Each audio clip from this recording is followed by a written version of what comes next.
Hi friends, UGC net paper 2 education में unit 9A के अंतर्गत हम शैक्षिक प्रबंधन और प्रशासन को विशेष रूप से पढ़ेंगे।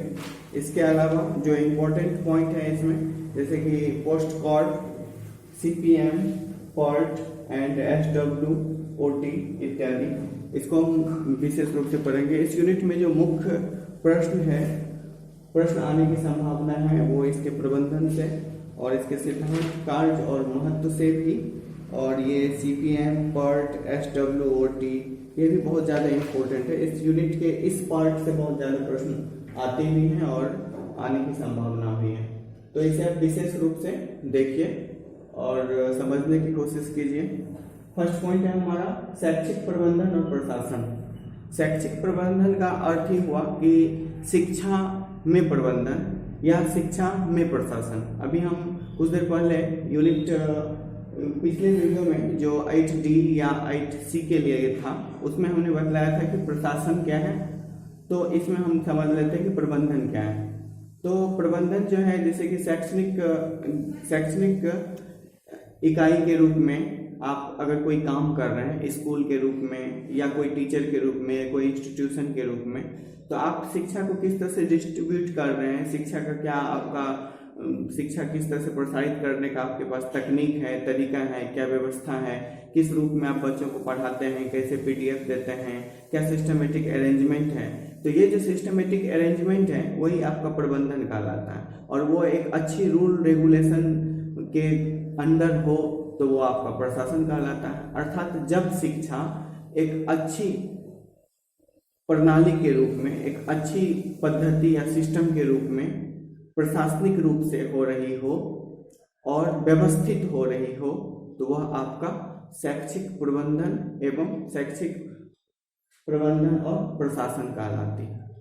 तो मूल रूप से इसके अर्थ की जब हम बात करते हैं तो शिक्षा के क्षेत्र में किया गया कोई भी प्रशासनिक कार्य जो सिस्टमेटिक अरेंजमेंट हो वह एक प्रबंधन हो, यही इसका मूल अर्थ होता है। अर्थात शैक्षिक प्रबंधन और प्रशासन का मूल अर्थ शिक्षा में प्रशासन के द्वारा सही रूप से ICT का उपयोग करते हुए आप व्यवस्थित रूप से शिक्षा का विकास करें, तो यही है शैक्षिक प्रबंधन और प्रशासन। मूल अर्थ इसका यही है। अब हम आते हैं शैक्षिक प्रबंधन और प्रशासन के कार्य क्या है। तो कोई भी संस्था का निर्माण होता है, ये सारी बातें जो हम अभी पढ़ाने वाले हैं, बतलाने वाले हैं, ये सारी चीज़ें आप सोच रहे होंगे कि टू द पॉइंट हम याद कर लें, शायद ज़्यादा अच्छा होगा, क्योंकि ये सारी चीज़ें पूछती है।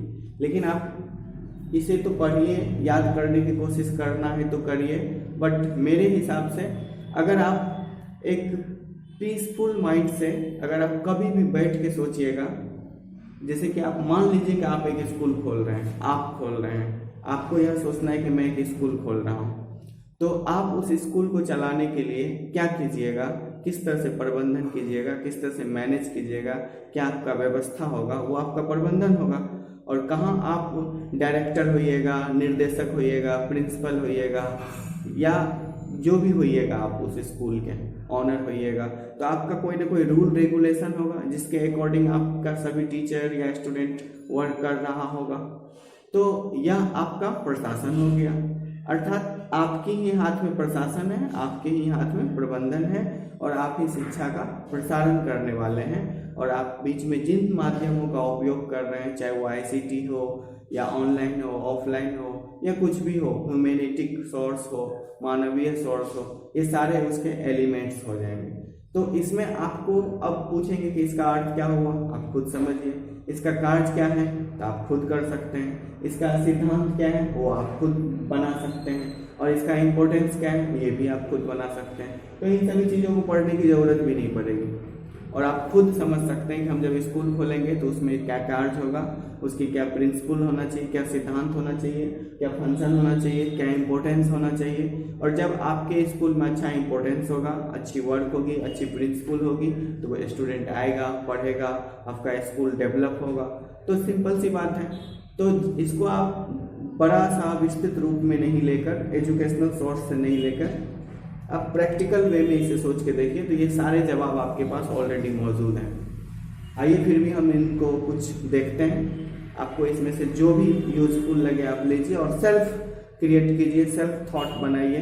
जो आपका कंस्ट्रक्टिव नॉलेज है उसको आप डेवलप कीजिए। ऑटोमेटिक ये सारी चीज़ें आप में इंक्लूडेड हैं। आप लोग सभी हमारे पैरेलल हैं। हम लोग सभी एक कंस्ट्रक्टिव माइंड से सोच सकते हैं और अच्छे एक संरचना का विकास कर सकते हैं, उसका निर्माण कर सकते हैं, उसके development process, principle, work, policy इत्यादि को खुद क्रिएट कर सकते हैं। तो नेक्स्ट पॉइंट है हमारा कि शैक्षिक प्रबंधन के कार्य क्या हैं। तो शैक्षिक प्रबंधन के कार्य में हमने बतलाया है कि इनके कार्य हैं संस्था। सबसे पहले आप जो संस्था बनाइएगा, आप कोई इंस्टीट्यूशन बनाइएगा तो उसका आपको उसकी संरचना निर्माण करना होगा। उसके संरचना निर्माण के बाद आपको निर्देशात्मक एक प्रणाली लागू करनी होगी। जो आप डायरेक्शन दीजिएगा या जो आपका डायरेक्शनल सिस्टम होगा वो एक निर्देश होना चाहिए, एक कार्य की एक रूपरेखा होनी चाहिए कि इसी रूप से कार्य होना चाहिए। दूसरा है कि आप उसमें टीचर का नियोजन कीजिएगा, छात्रों को लाइएगा, तो शिक्षकों का नियोजन करना। उसके बाद आपको नवाचार, कुछ नई नई तकनीक, नई उपयोगिता, नए ज्ञान को निर्माण करना है, बनाना है, को कंस्ट्रक्टिव मोड में लाना है। फिर लास्टली आपका इवैल्यूएशन करना है। तो इवैल्यूएशन भी आपके संस्था का एक कार्य होगा। अर्थात कार्य के रूप में देखिए शैक्षिक प्रबंधन और प्रशासन का मुख्य कार्य हो गया संरचना का निर्माण करना और उसकी निर्देशात्मक प्रणाली बनाना, नियोजन करना, नवाचार करना और उसका मूल्यांकन करना। अब सिद्धांत की बात करते हैं। तो सिद्धांत क्या है? तो इसमें सिद्धांत है कि यह जो आपका टेक्निक होना चाहिए वो सेंट्रलाइज होना चाहिए, क्योंकि बहुत सारे टीचर होंगे, बहुत सारे स्टूडेंट होंगे, तो किस रूप में आप काम कर रहे हैं, सब टीचर को आप उसकी जिम्मेदारी का एहसास है या नहीं, आपने उसको दिया है, काम बांट के दिया है या काम को सम्मिलित कर लिया है। तो ग्रुप वाइज वर्क है या सिंगल वर्क है। कभी कभी क्या होता है कि ग्रुप वर्क वाइज वर्क ज़्यादा अच्छा होता है, कभी कभी होता है कि इंडिविजुअल वर्क ज़्यादा अच्छा होता है। तो वर्क को आप सेंट्रलाइज कर रहे हैं या डिस्ट्रीब्यूट कर रहे हैं, ये आप पे डिपेंड है, आपकी पॉलिसी पे डिपेंड है, आपके सिस्टमेटिक अरेंजमेंट पे डिपेंड है। तो अकॉर्डिंग टू वर्क आपको यह सोचना होगा कि हम इसको सेंट्रलाइज करें या इसको डिस्ट्रीब्यूट करें, अर्थात केंद्रीकरण करें या विकेंद्रीकरण करें। दूसरी कि आपके पास जितने भी संस्थान में जितने भी टीचर हैं उसका सिद्धांत ये होना चाहिए कि वो सभी उत्तरदायित्व या जिम्मेदाराना होना चाहिए, उनकी जिम्मेदारी की उन्हें समझ होनी चाहिए। संगठनात्मक प्रणाली, एक सिस्टम होना चाहिए आपकी संस्था का, जो आपके संस्था का एक सिद्धांत के रूप में होगा। और गुणवत्तापूर्ण शिक्षा प्रदान करना आपके संस्था का एक मेन प्रिंसिपल, मेन सिद्धांत होना चाहिए, जो हमारे यहाँ गुणवत्तापूर्ण शिक्षा प्रदान कराएगा। फिर व्यवहारवाद या प्रयोगवाद, आप उस शिक्षा को व्यवहार में लाना, प्रयोग में लाना, उसकी उपयोगिता को बनाना, खेल खेल में सिखलाना या खेल के द्वारा आप उस ज्ञान को, बच्चों के ज्ञान को उसमें लाना, समझाना इत्यादि, ये आपकी विशेष सिद्धांत होंगे आपके इंस्टीट्यूशन का। अर्थात कोई भी इंस्टीट्यूशन जो होगा वो अगर एडमिनिस्ट्रेटिव या मैनेजमेंट टाइप से अगर सोचा जाए तो उसका केंद्रीकरण या विकेंद्रीकरण होना चाहिए। उसकी हर एक मेंबर को उसकी अपनी जिम्मेदारी का पता होना चाहिए, एक सिस्टमेटिक अरेंजमेंट के रूप में ऑर्गेनाइजेशन चलना चाहिए, उसमें गुणवत्तापूर्ण शिक्षा प्रोवाइड कराना चाहिए और शिक्षा का व्यवहारात्मक या प्रयोगात्मक रूप में शिक्षा को प्रस्तुत करना चाहिए। नेक्स्ट है इसका इम्पोर्टेंस क्या है, what is the importance of educational management and administration. तो इसके महत्व है कि समुचित प्रसारण करना। शिक्षा का इम्पोर्टेंस है कि आपकी शिक्षा का प्रसारण है वो समुचित रूप से होते रहना चाहिए, यह इम्पोर्टेंस है। जब तक आप इस इम्पोर्टेंस को ध्यान नहीं दीजिएगा तो आपके पास अच्छे टीचर होंगे, आप अच्छे होंगे, परंतु आपका शिक्षा का प्रसारण नहीं हो रहा है, कोई ना कोई माध्यम से रुक रहा है, तो ये आपको देखना है, ये आपका इम्पोर्टेंस है। उसके बाद गुणवत्ता में सुधार होने चाहिए। हमेशा अगर कोई डल गुणवत्ता है किसी के पास, किसी टीचर के पास, तो टीचर की गुणवत्ता में भी सुधार लाना होगा और उसका इम्पोर्टेंस बढ़ाना होगा। हर स्टूडेंट में इंडिविजुअल उसके इम्पोर्टेंस को बतलाना होगा और अनियमितता जो है, कुछ अनियमितता, कुछ कमी, उसको दूर करना होगा, अनियमितता में कमी लाना होगा। जो सिस्टमेटिक अरेंजमेंट के रूप से नहीं चल रहा है उसको खत्म करना होगा, उसको समाप्त करना होगा, उसको कम करना होगा। और शैक्षिक महत्व की पहचान, जब आपके इंस्टीट्यूशन में एक एजुकेशन की इम्पोर्टेंस को समझ लेगा हर कोई, चाहे वो टीचर हो या स्टूडेंट हो या आपको कोई भी हो, तो वो एक सबसे बड़ी इम्पोर्टेंस मैटर होती है। जब एजुकेशन सिस्टम के अंतर्गत एजुकेशन ऑर्गेनाइजेशन में हर व्यक्ति को एजुकेशन का इम्पोर्टेंस पता होता है, वो सबसे बड़ा इम्पोर्टेंस वही होता है। और नेक्स्ट है कि शैक्षिक आधार का जीवन में जितने भी डेवलपमेंट होते हैं उसका कहीं ना कहीं स्रोत या लिंक जुड़ा होता है शिक्षा से। तो शैक्षिक आधार, एक शैक्षिक आधार का विकास होना चाहिए उसमें, जिसके बेस पे वो हमेशा शिक्षा को डेवलप करने की बात करें। तो इस तरह से हमारे शैक्षिक प्रबंधन और प्रशासन के अर्थ, कार्य, सिद्धांत और महत्व को हमने बतलाया है। नेक्स्ट पॉइंट है हमारा संस्थानिक निर्माण अर्थात इंस्टीट्यूशनल कंस्ट्रक्शन। इसका निर्माण जो होता है वो मुख्य रूप से इन बिंदुओं पर आधारित होता है। जब भी आपको इंस्टीट्यूशन निर्माण कर रहे हो तो आपका इकोलॉजी जो होना चाहिए, वो पारिस्थितिक तंत्र या परिस्थिति जो होना चाहिए वो अच्छा होना चाहिए। उसका इन्वायरमेंट्स, उसकी पर्यावरण अच्छा, आसपास का इन्वायरमेंट अच्छा होना चाहिए, सोशल इन्वायरमेंट अच्छा होना चाहिए, सामाजिक जो पर्यावरण है वो अच्छा होना चाहिए, और वहाँ का कल्चर, वहाँ की जो संस्कृति है वो अच्छी होनी चाहिए। अर्थात आपके इंस्टीट्यूशन को संगठित रूप प्रदान करने में, एक स्ट्रक्चर या एक बेसिक स्ट्रक्चर प्रदान करने में इन सभी चीज़ों का बहुत ज़्यादा इम्पोर्टेंस है, जो परिस्थिति के रूप में, पर्यावरण के रूप में, सामाजिक पर्यावरण के रूप में और हमारे कल्चर के रूप में अर्थात हमारी संस्कृति के रूप में होना चाहिए। ये ज़्यादा डेवलप होना चाहिए, ये सारी चीज़ें होनी चाहिए। तो आपका जो इंस्टीट्यूशन है वो बहुत ज़्यादा बूस्टअप होगा, बढ़ेगा। नेक्स्ट पॉइंट है हमारा कि एजुकेशनल मैनेजमेंट सिस्टम क्या है। आज हमने जितने भी जो इस टॉपिक में जो भी हम पढ़ेंगे वो शैक्षणिक प्रबंधन और प्रशासन की बात कर रही है। तो शिक्षा के प्रबंधन और प्रशासन में जो मैनेजमेंट सिस्टम है वो कैसा और किस किस रूप में होना चाहिए, उसे हमने ये POSDCORB, CPM, PERT and SWOT के रूप में लिखा है, जो आपके सिलेबस में दिया हुआ है। तो सिर्फ हमको इसी को पढ़ना है, इससे ज़्यादा हमें नहीं पढ़ना है। Sorry friends. तो पोस्ट कॉर्ड जो है ये आपका मैनेजमेंट सिस्टम है। पोस्ट कॉर्ड में P for planning, O organisation, S staffing, D directing, CO coordinating and R reporting और B बजटिंग। ये सिस्टम होना चाहिए आपके मैनेजमेंट का। आपका जो इंस्टीट्यूशन मैनेजमेंट है, जो एजुकेशनल मैनेजमेंट है, उसकी पद्धति इस रूप में होनी चाहिए। एक प्लानिंग होनी चाहिए, अच्छी प्लानिंग। सबसे पहले आपको इंस्टीट्यूशन के लिए एक अच्छी प्लानिंग चाहिए। ऑर्गेनाइजेशन, अच्छे ऑर्गेनाइजेशन को आपको निर्माण करना, बनाना है, वो चाहिए। आपके पास अच्छे स्टाफ हैं, वो चाहिए। आप में एक डायरेक्शनल क्वालिटी है, आप डायरेक्टिंग करते हैं अच्छे से, ये होनी चाहिए। कोऑर्डिनेटिंग होनी चाहिए, सबको कोऑर्डिनेट करने की एक कैपेबिलिटी होनी चाहिए। और जो भी समस्याएं आती है उसके लिए या जो गुणवत्ता है उसके लिए एक रिपोर्टिंग होनी चाहिए। और लास्ट में बजटिंग होनी चाहिए। तो आप ऑर्गेनाइज को एस्टेब्लिश कर सकते हैं, बूस्टअप कर सकते हैं।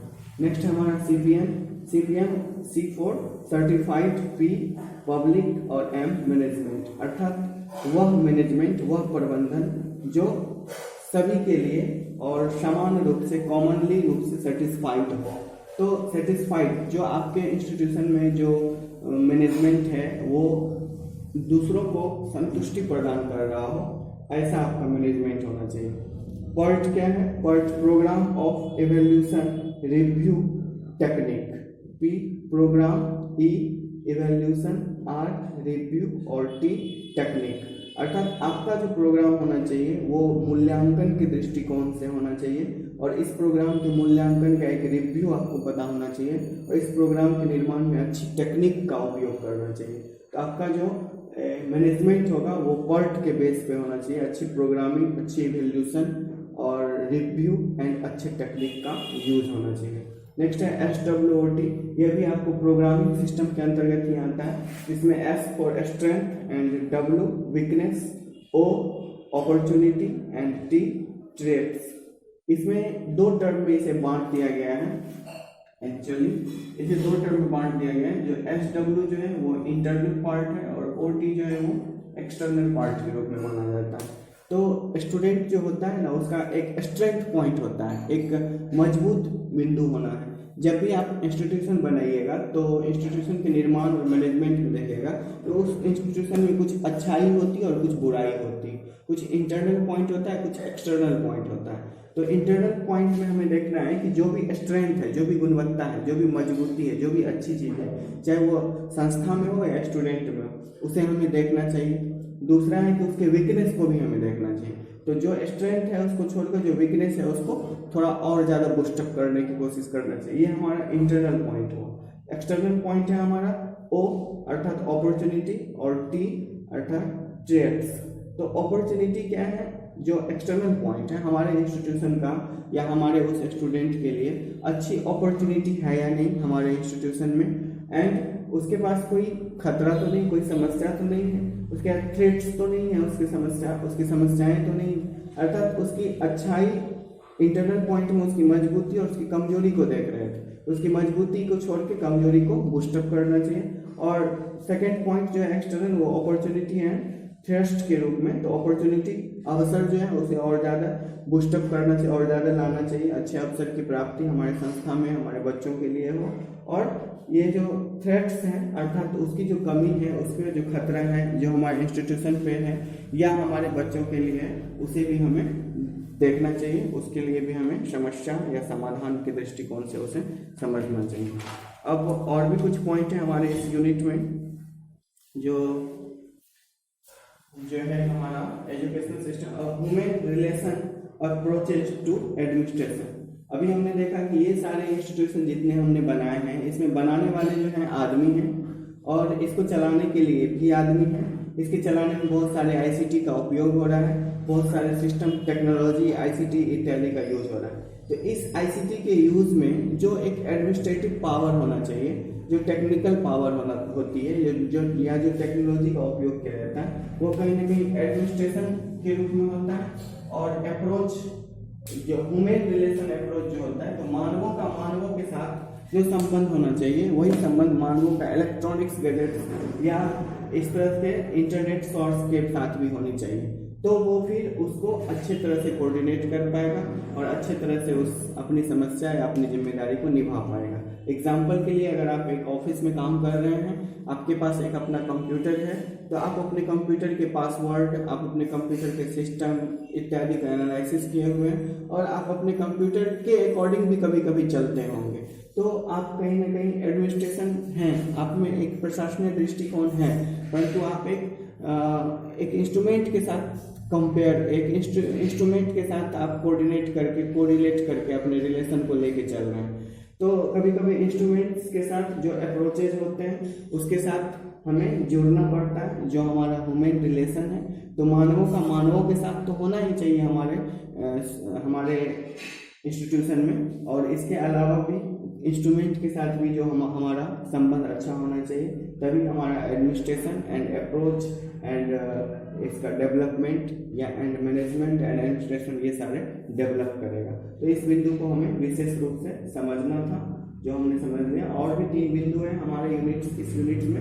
एक है संगठनात्मक अनुपालन, अर्थात संगठन जो है, हमारा जो संगठन है उसका हम अनुपालन कैसे करते हैं। तो कोई भी संगठन जो होते हैं उसके कुछ नियम होते हैं, कानून होते हैं, उसे हमें निभाना पड़ता है, तभी उसका विकास संभव हो सकता है। तो संगठनात्मक अनुपालन को हम ऑर्गेनाइजेशनल कॉम्प्लेंस बोलेंगे। ऑर्गेनाइजेशनल कॉम्प्लेंस की जब हम बात करेंगे तो इसमें हम देखेंगे कि विशेष रूप से आपके पास एक अच्छी रूल होनी चाहिए, रेगुलेशन होनी चाहिए, कमांड होनी चाहिए, डायरेक्शन होनी चाहिए और पॉलिसी होनी चाहिए, सिस्टम होनी चाहिए। तो ये इसका अनुपालन स्रोत है। आपके जो सिस्टम है, रूल्स है, रेगुलेशन है, कमांड है, डायरेक्शन है इत्यादि, ये इसके संगठन के अनुपालन स्रोत है। इसको आपको मानना पड़ेगा, क्योंकि ये पॉलिसी होती है। किसी भी संगठन की पॉलिसी अगर अच्छी हो, पॉलिसी पे आधारित अगर सब काम हो रहा होता है, तो वो संगठन, वो ऑर्गेनाइजेशन ज़्यादा डेवलप करता है। नेक्स्ट है हमारा पॉइंट संगठनात्मक विकास है। आपके इंस्टीट्यूशन का डेवलपमेंट करना, अर्थात ऑर्गेनाइजेशनल डेवलपमेंट। संगठनात्मक विकास के अंतर्गत देखा जाए तो निम्न आधारों को आप देख सकते हैं, जैसे कि कम्युनिकेशन। बच्चों में, अब बच्चे की विकास की बात करते हैं तो बच्चों का विकास कब होगा? जब उसका कम्युनिकेशन अच्छा होगा, उसका डिज़ायर अच्छा होगा, उसके नीड्स अच्छे होंगे और उसके सोशल इन्वायरमेंट अच्छे होंगे, उसके न्यू एजुकेशनल सिस्टम अच्छे होंगे। So I can say to all that is the basic facts of the organizational development, that is communication, desire, needs, social environment and new educational system। ये सारी चीज़ें जो अभी हम बोल रहे हैं ये हमारे PDF में है, आप PDF से जाके इसे डाउनलोड कर सकते हैं कि संगठनात्मक अनुपालन के कौन कौन बिंदु हैं, संगठनात्मक विकास के कौन बिंदु हैं और संगठनात्मक वातावरण कैसा होना चाहिए। ये हम PDF में दिए हुए हैं, आप वहाँ से डाउनलोड करके देख सकते हैं।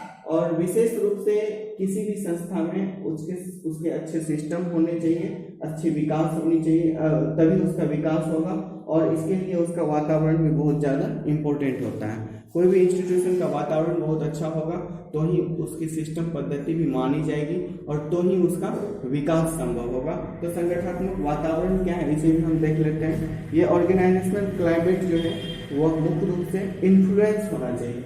जब आपके संगठन में जो इन्फ्लुएंस बिहेवियर अर्थात आपका जो व्यवहार होना चाहिए संगठन का वो बहुत ही प्रवाहित होनी चाहिए, मतलब सरल होनी चाहिए, अच्छी होनी चाहिए। उसके बाद कोऑर्डिनेशन होनी चाहिए आपके संगठन में एक अच्छी कोऑर्डिनेशन होनी चाहिए, सेटिस्फेक्शन होनी चाहिए और इसका बेटर ह्यूमन रिलेशन होना चाहिए। जितने भी संगठन में जितने भी लोग हैं उन लोगों के बीच आपसी संबंध अच्छा होना चाहिए। एंड बूस्ट स्टेप्स और कोऑपरेटिव वर्किंग पॉलिसी होनी चाहिए जो सभी मिलजुल कर काम करने की, जिसमें सहमति हो या जो उपयोगिता हो। जब तक इंडिविजुअल किसी ऑर्गेनाइजेशन के लिए कोई व्यक्ति सोचता है तो वो ऑर्गेनाइजेशन डेवलप नहीं कर सकता है। अतः हमें किसी ऑर्गेनाइजेशन के बारे में जब सोचना होगा, उसके बूस्टअप के बारे में सोचना होगा तो बेसिकली उसे ग्रुप वाइज टीम वर्क समझ के सोचना होगा, बेटर ह्यूमन रिलेशन रख के सोचना होगा, सेटिस्फेक्शन के द्वारा काम। जैसे कोई काम करने के लिए आपके इंस्टीट्यूशन में आता है तो वो अच्छा डेवलप नहीं कर पाएगा, लेकिन अगर वो इसको एक रिसर्च, एक अच्छे वर्क के रूप में लेता है, अपने एम या अपने ऑब्जेक्टिव्स के रूप में लेता है तो ज़्यादा अच्छा वर्क करेगा। तो अर्थात बिहेवियर अच्छा होना चाहिए, कोऑर्डिनेशन अच्छा होना चाहिए, सेटिस्फेक्शन होना चाहिए, बेटर रिलेशनशिप होना चाहिए और बूस्टअप टीम कोऑपरेशन होना चाहिए। ये सारी चीज़ें जब आपके संगठन में होंगे तो आपके संगठन के जो वातावरण होंगे बहुत ही अच्छे होंगे और इसका इफेक्ट आपके सिस्टम पे पड़ेगा और आपका संगठनात्मक अनुपालन जो है वो आपकी प्रणाली सिस्टम यह ज़्यादा बेहतर हो जाएगा। और संगठनात्मक अनुपालन के बेहतर होने के साथ ही आपका संगठनात्मक विकास हो जाएगा और संगठन का विकास जो है वो उसमें आपको कम्युनिकेशन पे ध्यान देना है, डायरेक्शन पे ध्यान देना है, नीड्स एंड सोशल एनवायरनमेंट्स इत्यादि पे ध्यान देना है। इस तरह से हम कह सकते हैं कि हमारा जो ऑर्गेनाइजेशन है वो उसमें प्रबंधन, इस यूनिट में देखा जाए तो उसमें प्रबंधन और प्रशासन की अहम भूमिका होती है, जिसके निम्नलिखित कार्य, सिद्धांत और महत्व हैं। और किसी भी संस्था के निर्माण के लिए जो इन्वायरमेंट होना चाहिए, इकोलॉजी होना चाहिए, सोशल इन्वायरमेंट होना चाहिए, कल्चर वो अच्छा होना चाहिए। और मैनेजमेंट के लिए POSDCORB, CPM, PERT and SWOT की पॉलिसी होनी चाहिए और ह्यूमन रिलेशनशिप बहुत ही अच्छी होनी चाहिए। अनुपालन व्यवस्था, विकास, वातावरण सभी अच्छी होगी तो हमारा सिस्टमेटिक अरेंजमेंट भी अच्छा होगा, हमारा इंस्टीट्यूशन डेवलप होगा। और ये सारी चीज़ें हमारे एजुकेशन में लग जाए तो हमारा एजुकेशन ऑटोमेटिक डेवलप हो जाएगा। अतः हमारे एजुकेशन को और ज़्यादा डेवलप करने के लिए, और ज़्यादा अच्छा करने के लिए हमें इन स्रोत की, इन प्रबंधन की, इन प्रशासन की अति आवश्यकता होती है। Thank you for friends, thank you for watching my videos. और इसी के साथ हम अब यूनिट 9 में प्रवेश कर चुके हैं। यूनिट 9A को हमने अभी बताया, फिर आपको यूनिट 9 के बाद 10 भी कराते हैं। फिर हम लोग जो है वो क्वेश्चन, बैक ईयर के क्वेश्चन पे डिस्कशन और कुछ न्यू टॉपिक एंड एनवायरनमेंट से क्वेश्चन एंड करंट अफेयर्स इत्यादि का हम वीडियो बनाते रहेंगे। दोस्तों, अगर आप लोगों को हमारा वीडियो पसंद आता है तो आप इसे शेयर करें, लाइक करें और सब्सक्राइब करें। Thank you friends.